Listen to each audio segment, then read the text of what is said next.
ஆறாம் வகுப்பு மாணவர்களே வணக்கம்ப்பா. பருவம் 3 பயிற்சி 1.1 உள்ள 10வது சம பார்ப்போம். 15.75 மீட்டர் நீளமுள்ள திரை சீலையை ரவி வாங்கினார்.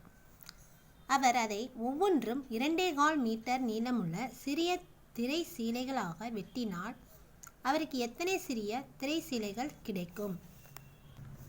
இப்போம்மா ரவிமா அதோட துணி மொத்தம் எவ்வளோப்பா? 15.75. அதில் ஒரு திரை சீலை எவ்வளவு அப்படின்னு பார்க்கும்போதே நமக்கு 2.25. அப்படின்னா இது என்ன பண்ண போகிறோம்? வகுக்க போகிறோம். சரியா? எத்தனை கேட்கும்போது அதை நம்ம வகுக்கணும். சரியாடா? பார்ப்போம், வகை எழுதுவோம். ஃபஸ்ட்டு ரவி வாங்கிய திரை சீலை நீளம் = 15.75 மீட்டர். ஒரு திரை சீலையின் நீளம் = 2.25 மீட்டர். திரை சீலையின் எண்ணிக்கை = 15.75 வகுத்தல் 2.25. இப்போ இது ரெண்டு என்னமா இருக்குது? கலப்பு பின்னமாக இருக்கா? அப்படின்னா இதை ஃபஸ்ட்டு நம்ம தகா பின்னமாக மாற்றுவோம். 15னாங்க எவ்வளவு? 60. 60 கூட 3 கூட்டினா இதை பெருக்கி கூட்டணும். 63/4 வகுத்தல் 4 2 8. 8 கூட 1 கூட்டினா 9. 9/4. இப்போ அடுத்துப்பா இது வகுத்தலாக இருக்குது. அப்படின்னா முன்னாடி இருக்கிறத அந்த பின்னத்தை அப்படியே போட்டுருங்க. வகுத்தலை பெருக்கலாக மாற்றி இந்த பின்னம் என்ன போகுது? தொகுதி பகுதியாகவும் பகுதி தொகுதியாக தலைகீழாக மாற்றி எழுதுப்போம். அப்புறம் 9/4 தலைகீழி 4/9. இப்போ என்ன பண்ணுமா? தொகுதியும் அடிப்போமா? இங்கே அடிக்க முடியுமா? முடியாது. அடுத்து குறுக்கால் பாருங்கள், சைடில் பார்த்தோம்னா 4 4 அடிக்கணும். 1 நாங் 4 1 நாங் 4. அடுத்து 9 இப்படி சொல்லலாமா? இங்கேயும் 1 9 9 9 63. அப்புறம் எத்தனை திரை சீலைகளாக கிடைக்குது? ஆன்சர் பார்த்தோம்னா 7 திரை சீலைகள் கிடைக்குது. சரியா?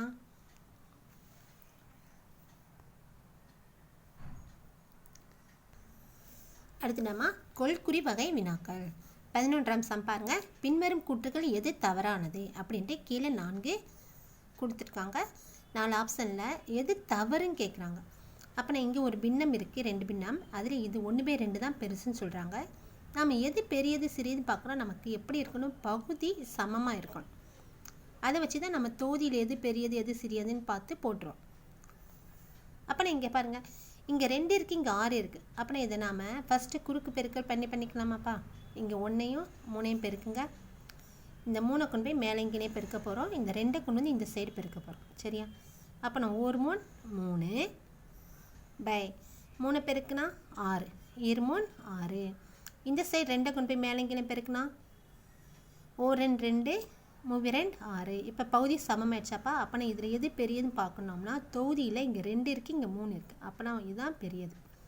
இந்த அடையாளம் கரெக்டாக கொடுத்துருக்காங்களா? அப்போனா இது சரி. அவங்க கிட்ட தவறு கேட்டிருக்காங்க. அடுத்து இதுலேயும் அதே மாதிரி குறுக்கு பெருக்கல் பண்ணிடாம்ப்பா.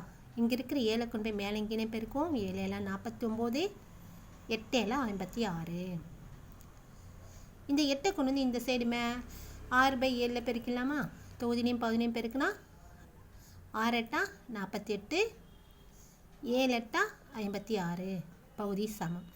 அப்போ 49 48 பார்த்தா 49 தான் பெரியது. இந்த சைடு இந்த அம்புக்குறியும் இருக்குது. அடுத்துப்பா இங்கே 10 கொண்டு போய் மேலே இங்கே பண்ணால் இங்கேயும் நமக்கு பகுதி சமமாக இல்லை. அப்போலாம் நம்ம பகுதி சமமாக்க பகுதியை கொண்டு போய் மேலே இங்கேயும் பெருக்குனா என்ன கிடைக்குது? 5 80 9 90. 9 81 90. அப்போ 80 பெருசாக 81 பெருசாக பார்த்தா 81 தான் பெரியது இங்கே கொடுத்துருக்காங்க. அடுத்து லாஸ்ட் இருக்க போது இதுதான் நமக்கு வருதான் பார்ப்போம். இங்கே 10 இருக்குடா. இந்த 10 மேலே இங்கே பெருக்குனா 100 100. 11 10 110. இந்த 11 கொண்டு போய் பெருக்குனா 9 கூட பெருக்குனானா 11 9 99 11 110. 11 10 110. அப்புறம் இதில் எது பெரியது? நமக்கு 100 தான். அடையாளம் இந்த சைடு தான் இருக்கணும். ஆனால் இங்கே என்ன இருக்குது? 9 தான் பெருதுன்னு சொல்கிறாங்க. அப்படின்னா இது தவறு. அடுத்துப்பா 3/7 மற்றும் 2/9க்கும் இடையே உள்ள வேறுபாடு. இங்கே என்னடா பண்ண போகிறோம்? இதுக்கு நமக்கு பகுதி சமமாக இருந்தால் தான் நம்ம தொகுதியில் கழிச்சு போடலாம். அப்போ இங்கே இருக்கிற 9 கொண்டு போய் மேலேயும் கீழேயும் 3லையும் 7லையும் பெருக்குங்க. 9 3 27 9 7 63 கழித்தல், கழிக்க சொல்லியிருக்காங்களா, அப்படின்னா வேறுபாடுனா கழித்தல். இங்கே இருக்கிற 7 கொண்டு வந்து மேலங்கினே பெருக்கணும்ப்பா. 7 14 பை 9 63. இப்போ பகுதி சமமாடா? ஓகே. இப்போ பாருங்கள், தொகுதியில் நம்ம கழிச்சிடலாமா? 27லேருந்து 14 கழிச்சு நமக்கு என்னடா கிடைக்குது? 13.